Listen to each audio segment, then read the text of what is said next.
questions and inquiries about damp and mould, and that follows the wake of obviously the sad loss of a young child to this issue last autumn in the UK. And it's very apparent to us that the problem is deepening and becoming more widespread, as well as becoming more recognised, particularly as people struggle to afford to heat their homes adequately this winter. So we asked you to submit your questions in advance of this session. We received a very large number of questions, so thank you very much for that. We've consolidated some of them because a lot of them had overlapping foci, and we've arranged them under 5 themes, which we'll do our best to work through today. So in terms of ground rules, please stay muted during the session. Put any additional questions or remarks into the chat. We doubt that we're going to have time to address many of the additional questions that you pose in the chat in the session today. But if we don't get to your question, we will download the chat at the end of the session, and we'll try and circulate written responses to those questions in writing over the next week or so. You might also be able to help each other out by exchanging knowledge and good practice in the chat. So please feel free to do that, and also to say who you are and what your interest in the session is. We will be circulating helpful material after the session, including a reading list and a leaflet that we've prepared that you can use for tenants and residents and other stakeholders. Okay, so I'll quickly introduce our panel before we launch into the questions. So we have with us today Dr. Cyril Bonderup, who is a postdoctoral researcher at Aalborg University in Denmark, and her expertise relates to indoor climate, mould, building operation and energy poverty. We also have Jan Gilbertson, who's a senior research fellow at Sheffield Hallam University, and her work focuses on cold homes, fuel poverty and health. We've got Rachel Harris, who's an architect based at University of Sheffield School of Architecture, who specialises in retrofit and moisture management in buildings. And we've got Dr. Valentina Marincioni, who is a lecturer in building physics at University College London and the technical director of the UK Centre for Moisture in Buildings. So we have a very well qualified panel to address your questions today. I will ask our panelists to put maybe a link to their web profiles in the chat, so you can read more about their work if you wish to. Okay, so without further ado, we will move into addressing your questions. So the first set of questions we've got is around, which is a sort of natural starting point, around causes of damp and mould. So I'm going to ask Valentina to start by clarifying the relationship between damp, mould and condensation for us. Hi, can you hear me okay? Yeah, really clear. Great. So damp is due to excess moisture, and it's the presence of moisture either in liquid form or in vapor form. So when we talk about damp in liquid form, we think about rainwater penetration, plumbing leaks and rising damp. And when we think about water in vapor form, it's about condensation of humid air. So that is more or less the definition of damp. Mold is something different. Mold is an organism, and it's part of the fungi kingdom. So organisms need time to grow and need to be at favorable conditions to be able to germinate and to grow.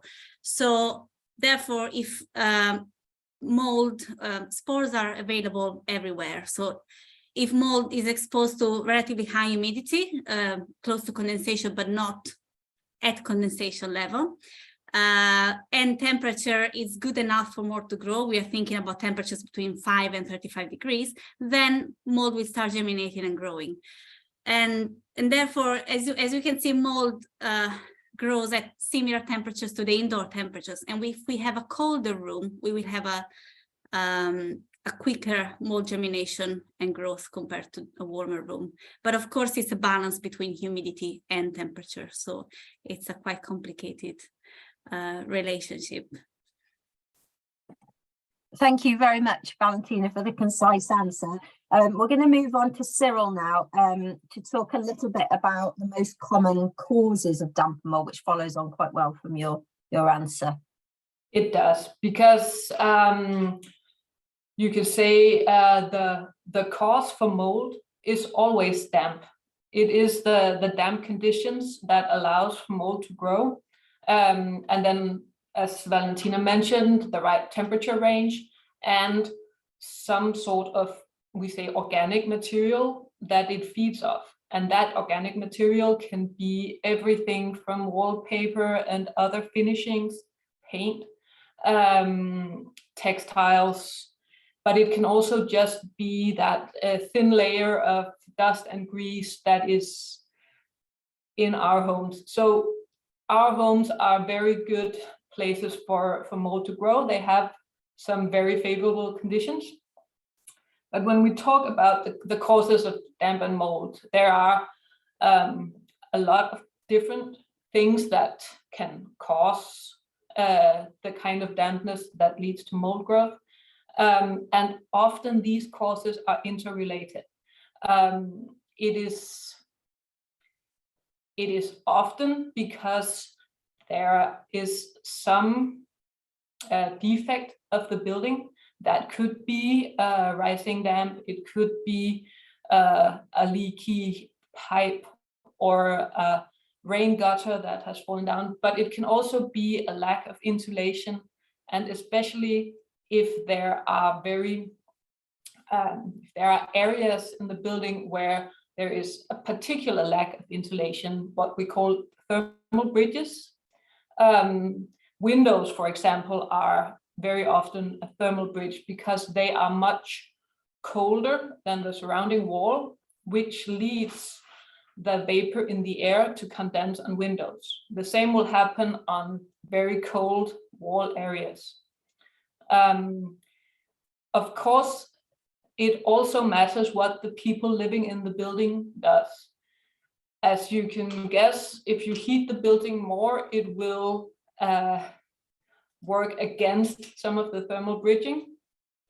You can also limit the amount of moisture you produce if you dry up when you finish bathing, and you dry up the kitchen when you've spilled water.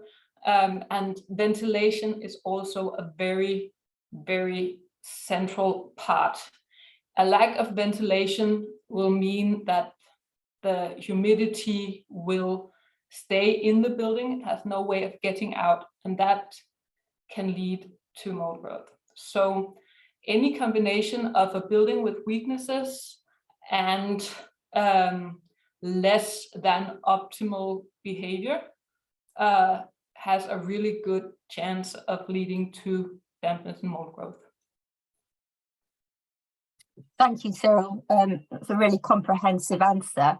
And following on from that, we had a question around how we can reliably identify damp and mold. And I would like to add to that as well. How can we know when it's problematic? So I think Valentina is going to lead off on this question. Yes. So this is a question that is not very easy to answer, because sometimes the source, the cause, is not as straightforward as we think. So I'm going to give some general points, but sometimes we can find mold on the ceiling coming from a leak at the bottom, like on the floor. So this is just a disclaimer that it's very difficult to give a comprehensive answer on this, because moisture is water and water vapor, and it travels, as you can imagine, in many ways. So if we think about damp, that is usually related to rainwater, groundwater penetration, or plumbing leaks. And that is quite localized. So we see patches, we see areas that are just wet. But of course, it can also be caused by condensation, but it's less common. It could be, for example, condensation of windows, but less common to have it on walls. So this is a general rule. Mold can be found in different locations. So first, as Cyril was saying, it's where humid air touches a cold surface, cold bridge, thermal bridge. So that is one point where we can find mold. So again, this can be localized in area. Of course, mold has a different color, so easier to spot. But it's often caused by that combination of fairly high humidity and fairly cold temperature. Or it can be in more extreme cases when we have excessively high humidity indoors, we can find mold in every surface. So either internal walls can be covered in mold. We've seen that in several of the cases that we've been focusing on, and that is caused by an excess of airborne humidity. So these are the three general rules, but there can be some causes of damp or some way to identify damp that are less straightforward. Thanks, Valentina. I think Cyril wants to add something. One thing about the, because in many cases, it is really difficult to identify damp and mold, and you will need a professional. But there are some cases where there isn't really any doubt. And sometimes you can figure out that there is mold. That's not necessarily difficult. It has a different color, a different texture, and it has a very distinct smell. And there are really not a lot of things that has that smell, the smell of something being moldy.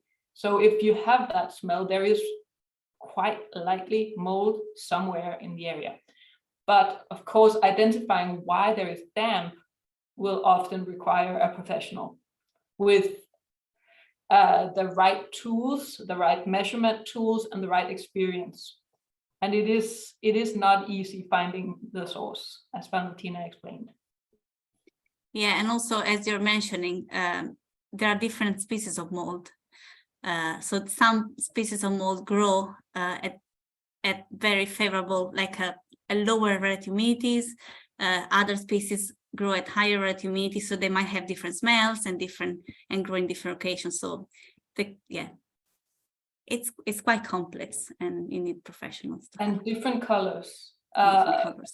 I know that in England there is a lot of talk about black mold as being the most dangerous. That is not necessarily the case. You can also have white, green, pink mold, and all types of mold are allergens. Thank you. No, that's important information, because black mold is the variety that's most talked about. So as an adjunct to those questions, I wonder if it's possible to say at what point mold becomes problematic, because I'm guessing that the vast majority of people at this time of year will be able to find it somewhere in their homes. When should we worry and take action? I think Cyril's previously talked about patches that are larger than 2 hands worth in size. Is that a good rule of thumb? That is a good rule of thumb, and there are also some things about location. There are some places where you will be able to find mold in most houses, especially in the bathroom and in the kitchen, where you have a large production of moisture. And in those cases, especially when it's in the grouts in your kitchen or in your bathroom, it just requires normal cleaning. But if there are mold spots on surfaces that are not made to handle water, the surfaces, the tiles in the bathroom, the tiles in the kitchen, the tables in the kitchen, they are made to be able to withstand moisture. And therefore, mold is a surface problem that you can fix by cleaning. But if it appears other places, and if it appears in areas that are larger than a few spots in the windowsill, then it is a problem. Thank you. That's really clear.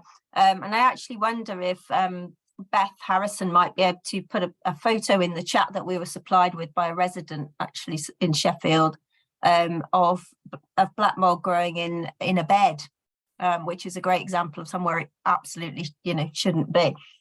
We'll move on to the health impacts of damp and mold. So I'm going to direct this first question to Jan Gilbertson.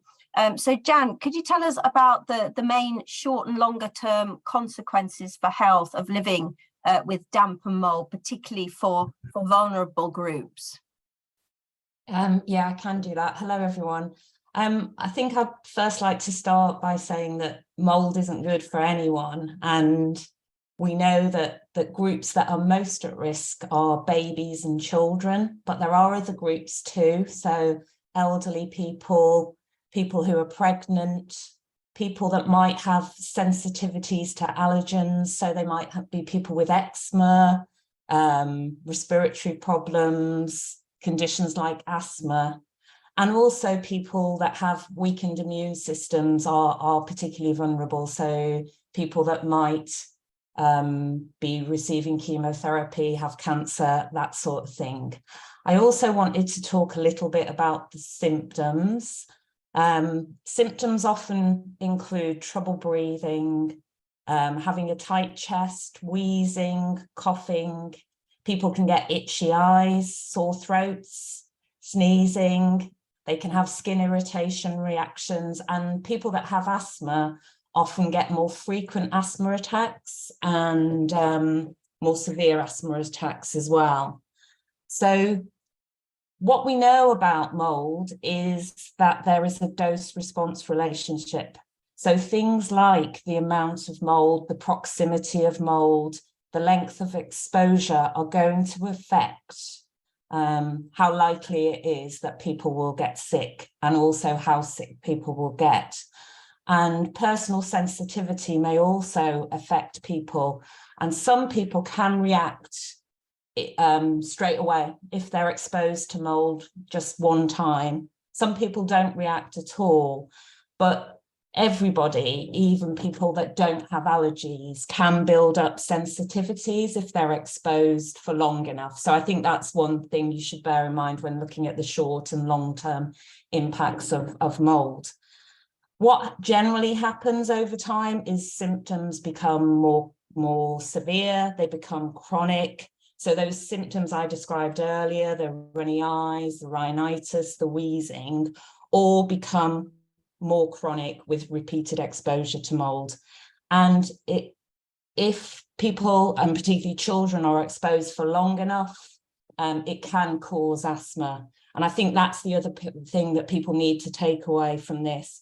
We know that, and the evidence, the health evidence shows that there is a causal relationship for children of exposure to black mold with asthma.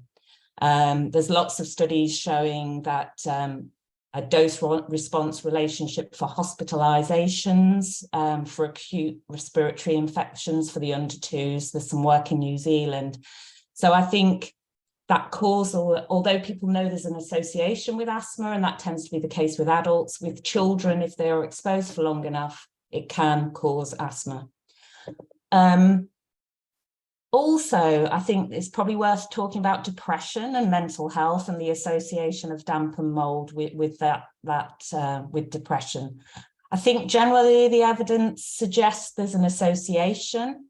And we also know that the stress of dealing with mold, having to clean mold, and also the chronic ill health that people get is likely to exacerbate, I can't say that, depression and make the situation worse. What I'd also like to point out is there is now some evidence around mold toxicity. So those toxins are building up in people's bodies, and that this is likely to lead to things like insomnia, brain fog, anxiety and depression. So I think it's plausible that there probably is a pathway to depression, and it may well be a causal pathway to depression, but the evidence doesn't quite say that at the moment. So over time, people are likely to suffer mental ill health as a result, and that's not surprising. I mean, obviously housing quality has a big bearing on people's well-being, but they are likely to lead to more problems of depression. Thanks, Jan. I think a lot of the health consequences that you're describing could be sort of associated with other things other than mold. So people might, struggle to realise that that's contributing or is a cause, which is why awareness raising is really important, isn't it? I think, the thing, like if somebody's frequently having colds, problems with their eyes, watery eyes, things like that, and those symptoms are you know, happening a lot, it's likely that there may be mold in someone's house as a causing that. Yeah, no, that's brilliant. Thank you. Really, really clear answer. I'm going to actually just slightly tweak the order of things and stay with Jan to ask you what sort of changes you think need to be made within relevant UK policy areas to address these health impacts associated with damp and mold. I realise that's a big question. Have you got any thoughts?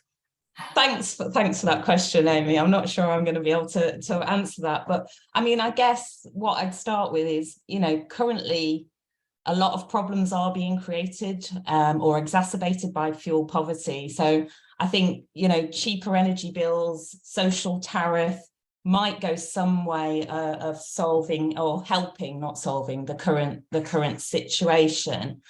I think the issue for me is that we need to tackle the large number of non-decent homes, really. The Good Home Inquiry shows that there's around 4 million homes in England, in Britain, that are non-decent. I also think there's other recommendations in the Good Home Inquiry that are really worth, you know, thinking about in terms of local good home agencies, one-stop shops, bringing together home improvements and retrofit together. But I think there needs to be better retrofit policies, you know, a whole house approach that includes better and proper ventilation options. That's not really happened before with previous schemes. We also need to address not just social housing, but the private rented sector and owner occupiers. I think in terms of the health evidence and bringing this question back to the health burden, there is now evidence showing that upgrading homes, large scale programs that bring houses up to national decent home standard actually does have an effect on hospitalizations for respiratory and cardiovascular disease, and that would be a direct impact on the health burden. I also think there needs to be a shift. I'm sure a lot of people who are here today know this, but that, you know, we need to see housing as a key part of health prevention, really. And I think that would be an important shift, really, and that we need, you know, much more government and private investment. We need to look at finance options for improvements and creative options for that. I could go on, but I think, you know, large scale upgrading of the housing stock, better ventilation options, and seeing housing as a key part of health prevention are really important things. Fantastic. That was a really wide open question, Jan. So thank you for having a go at it. And the time seems right to bring in Rachel Harris, because a lot of the things that Jan's calling for there will be close to your heart, I'm sure, Rachel. I wonder if you could talk a bit about the kinds of actions that local authorities might be able to take at that local level to reduce some of the impacts of or prevent damp and mould in the first place. Thank you. Yes, and I've got a sort of couple of questions that I'm answering, and one is sort of talking about the root causes of damp, and then this is one that what local authorities can do. And I think a lot of my answer to might sort of overlap the two. For local authorities, there are sort of, you know, there's short-term measures and there's long-term measures. I completely agree with Jan that retrofit done the right way in a whole house approach rather than a piecemeal, a bit here, a bit there, is vital. Retrofit will upgrade the fabric of local authorities' existing housing stocks and can be done in a very wrong way and can be done in a very right way. I would point people towards the qualification that I've got, which is as a retrofit coordinator, is aligned with the past 2030 guidance documents which are issued through the British Standards Institute, and that is something that I would push all local authorities towards looking at, which encourages a whole house retrofit approach with a lot of sort of the right people in place to understand and avoid the risks. So what can local authorities do? There's a lot of upskilling, I think, at the moment in knowledge and education around retrofit and how to do it right, so that we can ensure that we have a fabric first approach to the problems of mould, so that we can ensure that we get our existing building stock in the correct level of sort of efficiency that it needs to be. We can do this through heating and this, that and the other, but without addressing the building fabric, we're not going to be able to reduce the amount of heat needed. I just wanted to touch earlier on some points that were said about mould. Ultimately, we need to remember that mould is a sort of symptom of a moisture imbalance in our buildings. So when we get mould, it's because we're in moisture imbalance, and that might be as a result of the building fabric, and it's a result of a lot of things. And it also might be as a result of the amount of water being produced in the house by occupants. And it might be a result of sort of poor ventilation strategies. So there's a lot of factors that are involved that we need to consider. So local authorities can work with their tenants to educate. I think, although we're not blaming tenants, I completely agree with some of the comments. It's not tenants' fault. I do think, and having done these qualifications and having sort of learned more about retrofit, there is a lack of understanding of actually how much moisture we produce in the house, just in terms of ourselves, our breathing, our clothes drying, our cooking, and we just need to be aware that that all needs to get out of the building somehow. So whilst there is not blame on tenants for their behaviour, there is just an increased knowledge and need to understand that that might be contributing, as well as perhaps poorer quality building stock that of which building envelopes, building fabric is sort of less well performing. Local authorities can immediately look to educate themselves and their tenants on this, to upskill themselves as to the correct approaches to retrofit, to get in-house people qualified in things like retrofit coordination, to understand the risks involved with moisture and retrofit. To make sure that their building stocks are initially in a good state of repair, whether or not they've been upgraded in terms of insulation, because that can be something that can add to the problem. And to really understand their existing housing stocks, perhaps in terms of going into the houses and understanding what level of ventilation those houses have, whether you are just relying on trickle vents and whether you are relying on tenants opening the windows, or whether you have adequate intermittent ventilation that comes through kitchens and bathrooms and things. So sort of initially it's about upskilling and getting the knowledge. Those things can be done without, I guess, the big outlay that would be involved in retrofitting the housing stock correctly. So it's understanding what you've got, understanding the ventilation strategies. Are they adequate? How do you sort of start addressing that? Educating both yourself and your tenants on how to achieve that sort of correct moisture balance in the buildings. And then I can sort of go on a little bit further, either now or later on, about sort of the root causes and what we need to do in terms of those retrofitting strategies to address those.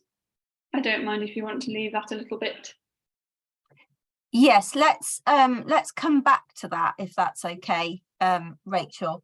We'll certainly find a slot for that before the session ends. I didn't know whether anybody, just to go slightly off piece, but I wondered if anybody had any thoughts on other things that local authorities might do to improve the situation in all of their functions, not just as landlord, but also as, you know, planning authority, building control, civic leadership, and so forth. Because I gather there are a lot of people in the audience who are based within local authorities from various different functions of the authorities. Cyril, sorry, I think you want to come in. That's just a small comment. I'm based in Denmark, and in Denmark, the municipalities, they have an obligation to assure that no one is living in dangerous housing. And mold is considered dangerous housing, which means that the municipalities, they can do a lot simply by doing checkups. If a tenant complains of mold, they are very powerful in not necessarily ordering landlords to fix and upgrade housing, but helping them find the resources to do the necessary upgrades. So by giving an obligation to the municipalities and making them act on that obligation, we do see a better alleviation of mold issues in Denmark. Yeah, thanks very much, Cyril. So can I just come back to a quick point? I've just seen something in the chat there that I just sort of mentioned a standard called PAS 2035, which is a guidance document. There's a little bit of criticism, which is perfectly acceptable, because I think it's sort of still in early days, that it might not provide correct guidance on building fabric and materials. I've found the training involved in becoming a coordinator and the sort of the knowledge gained about managing the risks through that scheme to definitely deal with getting us to understand the different properties of materials and how they work, whether materials are sort of vapor open or vapor closed, whether they allow moisture to go through them or not, understanding a coherent moisture strategy for your building and this, that and the other. So I think local authorities and everyone can definitely benefit from that training as well. Thank you. Thanks, Rachel. I'm going to move us on a little bit now to a question that I think Valentina's going to lead off on, which is about obviously something very much on people's minds at the moment. How do we strike a balance? People are very motivated to reduce their energy bills at the moment, to keep them as low as possible. How do we balance the need to reduce energy consumption against the need to remain healthy in the home? So I'm going to let Valentina lead off on that, and then I don't know whether Jan might have something to add on that too. Yes, well, I can only echo what the others have said so far. The best way is a whole house retrofit approach, which that is the gold standard for achieving a balance, because that is the whole purpose of a whole house retrofit, is considering energy issues, ventilation issues, health, and occupants. Of course, there are a few points that can be of major interest. So first is ventilation. So we definitely need to improve ventilation, particularly on airborne moisture. So anything that is related to high humid air needs to have appropriate ventilation. And for example, there are ways to have a balance between allowing air to leave the building, but keeping as much heat as possible inside, like demand control ventilation. That is one option. So controlling ventilation based on the relative humidity levels. So that can be an option, but also combining improved ventilation with improved heat retention, like insulation, and or improved heat delivery, so better supply in terms of more efficient heating system, and also advice on heating. So there are a number of elements that are important to improve this balance, but again, that has to be done, consider the whole house, the whole building approach. And this is something that we have written in the past in a white paper, where we explain that in terms of moisture, we need to consider the issue holistically. And it's great to hear the others' point of view about the retrofit coordinators. I think training is very much needed. We have been developing a lot of training on that, particularly because it's not a one-size-fits-all approach. We really need to look at the building one by one. So I can give some information on what could be valuable interventions, but that has to be fit within the bigger picture. Yeah, I mean, I think we have a lot of consensus on the panel that, you know, the gold standard is holistic retrofit, very carefully considered, tailored to the particular circumstances. But I suppose, you know, in terms of energy bills are about to leap up again for everybody. People are going to be cutting back. That's not going to help in terms of you know, the quality of the indoor environment. Is there something, what's the advice we're giving to people now at this point in time? Because, you know, even if people commit today to retrofitting, it's not going to happen, you know, in this heating season. Yes, what I can say about some of the past projects that we have been involved in. So we've been working with social housing, and we've been developing risk assessment methods where we classify high, medium, and low risk.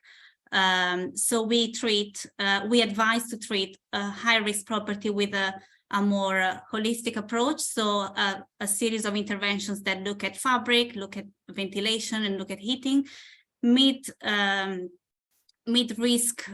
using a smaller subset of approaches, and low risk looking at heating and ventilation primarily. So you can divide the stock into different severity, different levels of risk, but we don't have a solution that is that can be implemented across the board. It has to be done at council level, but it can be, well, councils have a large number of properties, so running a risk assessment for those properties could be a good way to prioritize and budget, particularly when you have when you don't have a huge budget for that.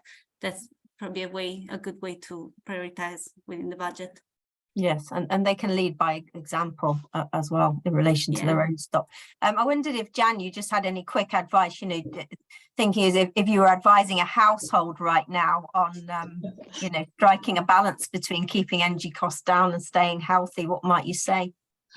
I think that's really quite difficult, and you alluded to that, Amy, with the current cost of living crisis and energy prices. I think for me, it's not just talking about cold homes, it's talking about healthy homes and trying to, you know, increase awareness around that balance between warmth and ventilation. I think the evidence does show that installation of mechanical ventilation can solve some of those problems and negative effects that are linked to airtight buildings and energy retrofit, you know. So there may be options. I know that tenants are often less keen on having ventilation, particularly if they perceive it as letting in cold air. So I guess looking at a landlord's point of view, you know, these steps need to be taken alongside steps to try and reduce fuel poverty at the same time. What they might be at the moment, given the energy prices, is very difficult, I think, to actually say. So I think, you know, there are some ventilation systems that are comparatively cheap, not from a tenant's point of view, but from a landlord's point of view, that can recycle heat. They don't let in cold air.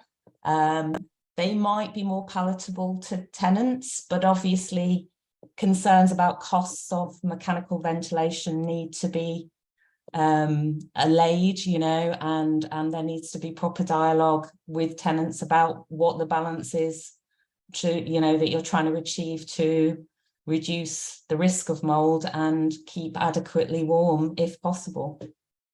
Yeah, I don't think that really quite answered the question, Amy, because I think it's a real dilemma. Yes, it's very, very difficult, isn't it, to be categorical about that. I think we've naturally been led on to a discussion about ventilation, which is always going to be a big theme within this session. I'm reminded of a colleague who I think's in the room somewhere, Jenny Brierley's PhD research, which emphasised the need to not turn off the ventilation. That was the key message. And Jenny, if you want to pop a link to the blogs you've written on this in the chat, I think people would find that useful.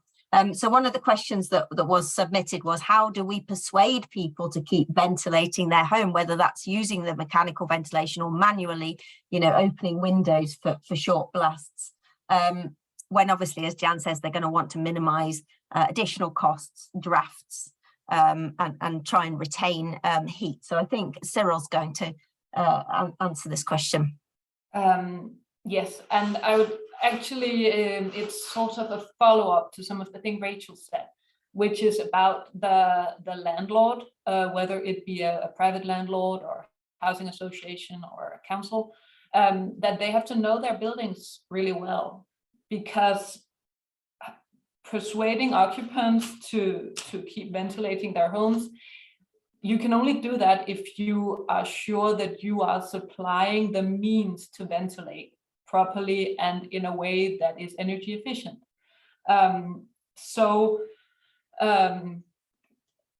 That is, of course,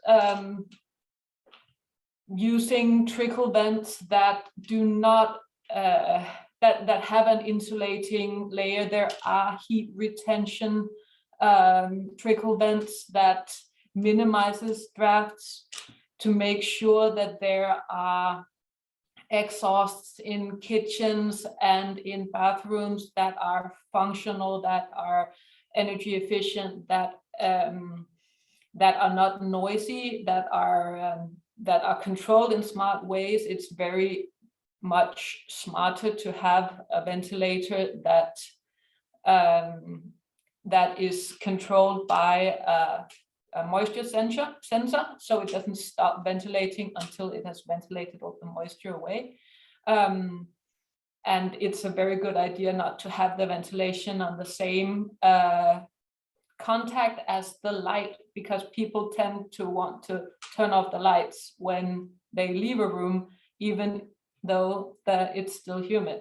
So that is a large part of it. You can't ask the tenants to ventilate better if you are not supplying them with the means of energy efficient ventilation.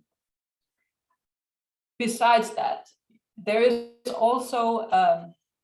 are also some arguments that are less technical, because it is better, it is healthier for a tenant, for their well-being, for their health, to ventilate, to open the windows, to air out.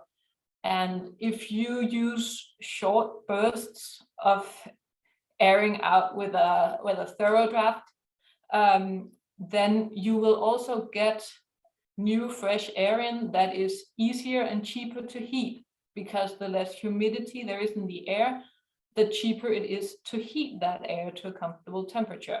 So sometimes you're actually doing yourself a disservice by not airing out for 5 minutes at a time, maybe 2 or 3 times a day, because that will actually make the house easier to heat. So those are some ways, one way of persuading the tenants, and one way of turning the question the other way around. Are you supplying the tenants with good ways of ventilating their home? Yeah, thanks, Cyril. I think it can sometimes feel quite counterintuitive, can't it, to fling the window open even for a short time. Okay, a question we got in, which doesn't surprise me, given that sales of dehumidifiers have apparently gone through the roof this winter. Do they actually help? Is it worth buying a dehumidifier? That is a tricky question, because a dehumidifier will also stand for a substantial energy use, and dehumidifiers are not an effective way of ventilating your home. They don't ventilate your home. Furthermore, there is quite a big chance of mold buildup inside dehumidifiers. So that can defeat the entire purpose. I know in a Danish context, we advise the use of dehumidifiers mostly in more catastrophic situations. It's not a long-term solution. If you have water damage, if you have an acute problem, then they can be good for a period to make sure that you dry out an area that has had water damage. But as a long-term solution, it might be the only feasible solution, but it's not a long-term solution. Yeah, thanks very much for being really clear on that. I'm going to move us along a bit because we're running out of time, as was always going to be the case, and I'm going to roll a few questions kind of into one. Basically, what's our advice on whether occupants, particularly thinking about tenants, whether it's socially or privately rented here, should they be dealing with mold themselves? Should they be cleaning it off the walls? We talked a bit about the size of the patch of mold being significant. When should people deal with this locally themselves, and when should they escalate it? I think Valentina, do you want to lead off on this? Yes, I can just say about cleaning mold. We need to clean mold for health reasons, but that is a very short-term option. So landlords have to think about more effective ways of managing damp and mold. So I think the responsibility of landlords is to, and it's a bit what Cyril was mentioning before, it's providing the means for better ventilation and effective and efficient ventilation. And not only ventilation, now we've been focusing on ventilation, but there can be also some plumbing leaks or rainwater penetration. So, so cleaning, keeping clean, that is important for occupants' health, definitely, but a long-term management and maintenance regime is also needed. So for example, maintaining the ventilation at and commissioning the ventilation properly, maintaining it properly, but also maintaining the external walls, the roofs, considering plumbing that is more durable, because there are different levels of plumbing and ducts. There are less durable ducts, flexible or more durable. So considering the quality of the building services, so that is the longer term thinking should be responsibility of the landlords, in my opinion. Thank you. Does anybody else want to add anything on that, Cyril? I would love to add a bit, and I have 2 points I would like to make. One is, of course, that there are some types of mold. For example, if you have a little bit in your windowsill because of condensation, or if there is some in the grouts in your bathroom, that is the responsibility of the tenant to do the things that would be normal cleaning. It's important not to mix those up, because then you risk those conflicts between tenants and landlords. Another point when it comes to cleaning up mold is that there is a tendency to want to use really harsh chemicals for cleaning up mold and for preventing mold. And a lot of these chemicals are as detrimental to human health as mold is. So using bleach or heavy fungicides or these kinds of things for cleaning mold is just adding another layer of health hazards to your life. And actually studies do prove that what we call mechanical removal of mold is as efficient as chemical. And by mechanical, it sounds like you need some kind of big machine. No, it means having regular household soap and water and using a tough brush or a scrubber to remove it will remove the mold. It will not remove the cause of the mold. If the building is still humid, it will come back and it will grow there again. But if you have done the necessary things to alleviate the damp problem, more ventilation, fixing leaks, etc., then you still have to remove the mold, because it is still dangerous. And in those cases, soap and water and a scrubber. Good idea to wear some gloves and a mask, especially if you're reacting to the mold. But smaller areas, then you just need to get it away so it doesn't affect you. Yeah, really good advice there. But I can imagine it absolutely soul destroying for people to continually clean off mold if the root causes aren't addressed. It's just not sustainable, is it, in the longer term? There's a couple of really quite practical questions that were submitted here. So one was, how quickly should a landlord or whoever a complaint is submitted to aim to respond to a complaint about damp and mold? I guess it's difficult to be really categorical about that, and as soon as possible is probably the answer. But I did find some guidance from Shelter, the housing charity, suggesting that 2 weeks would be an absolute maximum as a general guide. But I don't know whether Cyril, you want to say something about that. I would like to say that it is also in the landlord's interest to handle this as soon as possible, because mold is dampness and mold. It is a problem that develops over time. So the longer you wait, the more mold you will have to handle, and that could mean going from a very small area that could be handled with cleaning and some kind of better ventilation, to something where you will have to remove parts of the wall to get rid of it. So sooner is always better, and it is also a lot better for the relationship between tenant and landlord, that the tenants know that the landlords are aware that they have a role in reacting to mold, that some of it, of course, are within the tenant's capabilities and responsibilities to handle. But one of the things they also need to do is to tell their landlord that they have this issue, because they're required to act on it. So there is a need for the tenant and the landlord to collaborate about solving mold issues. And for that, it is best for the landlord to respond as quick as possible. Yeah, absolutely.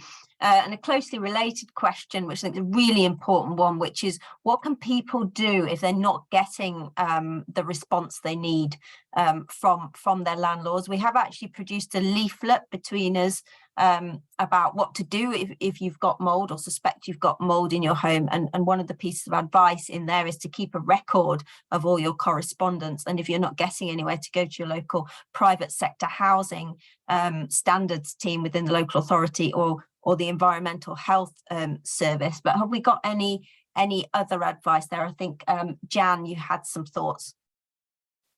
I guess visiting your doctor and describing your symptoms and getting a letter from your doctor can add some weight to evidence, but I know that isn't always acted on, but I think having that medical record of how the conditions are affecting your health is really quite important. Thank you. And we have found some useful guidance on what's the landlord's responsibility and what is the tenant's. We've alluded to some of those issues in our discussion, but we will circulate those resources if you're not already familiar with them. Okay, so we're coming into the last 5 minutes of the session. There are a couple of questions that we haven't directly addressed, but we've addressed in a sort of roundabout kind of way. One of them I could give a sort of quick answer to now, which is, should we be rehousing people if they're living with damp and mold, or should we be trying to address it in situ? Well, we have talked around that issue, but we had a little chat about that before the session started, and we decided that the things you need to take into account are the severity of the problem and the associated health impacts, and linked to that, the amount of mold that's present, where it is it pervasive throughout the property, or is it in one room? And if it's in one room or a small number of rooms, are those sort of frequently used rooms that are really quite hard to avoid? We wanted to sort of emphasize that the process of relocation can be really stressful and disruptive and have health impacts in its own right for people. And also, at a time of housing shortage, there's no guarantee that wherever people are moved to, will be any better, or that there won't be other problems present. So sort of a list of things to consider there, rather than a sort of a categorical answer. I'm now going to ask each of our panelists to give some kind of closing thoughts, and in particular to sort of emphasize the one message that they would like those in the audience to really take away from the session today. So we'll go round people in the order they appear on my screen. So we'll start with Rachel Harris. Hi, thank you. It was really interesting conversations, and I hope they're sort of useful to people. I just sort of wanted to make a little slight side point that when we're talking about sort of quality of housing and mould and things, we're sort of talking about old housing and existing stock. If we've got people that are sort of part of local authorities, part of housing associations, you will also be involved in new build housing, and we need to demand better standards of our new build housing as well as our existing housing stock. We need to be making sure that far exceeds building regulations. It deals with air tightness, it deals with ventilation, and I'd just like to point towards a sort of exemplary project, I think, in Norwich, Goldsmith Street, which is an affordable housing project that was built to passive house standards. which means that the in terms of fuel poverty, the amount of heating and cooling needed in those houses is extremely low, and the air tightness and the extremely high performing fabric of that house means that you do need mechanical ventilation with heat recovery, but in itself that brings very good air quality. We've had some sort of air quality chats on the chat. It brings filtering the air from the outside, removing the toxins from the inside, and sort of completely removes the issue in a way that we would have with our existing building stock where we have mold issues. We remove that with things like passive house that can be used with new build housing. So we all need to be demanding better standards for our new build as well as our retrofit. My message about sort of our existing housing stock and the issues of damp and mold that we've got is that we need to take a really sort of long-term whole house approach to this issue. As we've said, it's not a case of using toxic chemicals to just wipe off the mold. The mold is just a symptom, and the root causes are a moisture imbalance in our building, and we need to look at a holistic approach to these that deal with ventilation strategies, insulation strategies, airtight strategies first, that deal with the fabric of the building before we think about sort of heating requirements. And again, a few comments in the chat about different methods of heating. We're still talking about relative humidities in the air, whether we're using a sort of eco-friendly heating or whether we're using an old boiler, we're sort of still talking about the same building physics in terms of the amount of moisture that the air can take and the sort of interaction with a perhaps poorly performing envelope. So we need to be educating ourselves about retrofit. We need to be thinking about a whole house approach that uses plan stages and work strategically through our existing stock to upgrade the fabric in order to reduce fuel poverty, to reduce the energy costs, and to tackle moisture balance in our buildings through ventilation and through sort of a really considered approach. So that's sort of my plea for everybody. It's not an easy solution, but it's something that we can work towards long term. Thank you, Rachel. And Cyril, do you have a sort of a quick parting thought? Quick parting thought. I would like to emphasize some things about the tenant-landlord relationship, which of course is that it's very important for the landlord to be aware of their responsibilities and to think about what they're asking of their tenants, and for them to know that they're asking reasonable things of their tenants. They have to know their buildings very well, and they have to know that they are in a good condition. They have to know that they are supplying sufficient ventilation, affordable heating sources, because if they are not, then they cannot be allowed to blame the tenants for dampness and mold. Yeah, thank you, Cyril. It's really helpful. Valentina, a quick message. Quick message. Yes, I just want to reiterate that longer term interventions are the key, and they are needed to improve the health of occupants, but also to improve the sustainability of the sustainable use of resources, because it's much better to prevent rather than dealing with compensation later. And longer term interventions are definitely an answer, like an area that hasn't been explored so far. So we really need to push that. It's not just about retrofit for cold homes, it's also about mold and the health of occupants. And that hasn't been, until now, until recently, that wasn't even mentioned, which is a shame. Big missed opportunity. And that seems like the right moment to pass on to Jan for your final thoughts. I think for me it's about healthy homes. There's been a lot of concentration about cold homes, but it's about healthy homes, the importance of air quality, ventilation and adequate warmth for health. I would say the evidence is out there. The evidence that better housing improves health is out there. Go and find that evidence, and think about housing as a key element for health improvement and the prevention of poor health, really. Yeah, and we will help you find that evidence as well. We will circulate a reading list and ensure everything on there is accessible to you, not behind paywalls, etc. So thank you very much to our panelists for giving up your time for this session and giving such considered and detailed answers. And thanks to everybody who's made time to come along for this. It really is a very important issue, and I'm glad you recognise that. And thanks for your enthusiastic participation in the chat and also by submitting comments, questions in advance. So we will be in touch with further resources. So thanks very much. I think we've done well to only overrun by 3 minutes. So we'll leave it there. Okay, thanks everyone.